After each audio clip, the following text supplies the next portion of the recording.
Kodam 14 Hasanuddin mengamankan seorang warga yang mengaku sebagai anggota TNI. Pelaku yang mengaku sebagai intel TNI tersebut ditangkap setelah meresahkan warga.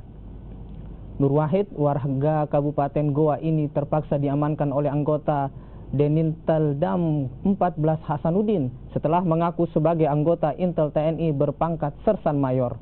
Nur Wahid diamankan saat berada di sekitar Rumah Sakit Wahidin Sudirohusodo, Makassar.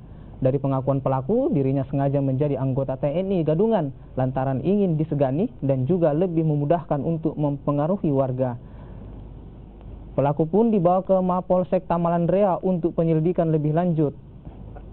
Dari hasil interogasi hasil yang kami peroleh bahwasanya lebih cenderung kepada pribadi, yaitu dia untuk kepentingan dalam rangka kepentingan dia mencari makan, kemudian juga dia memanfaatkan beberapa warga yang dia pengaruhi sehingga dia bisa mengkondisikan.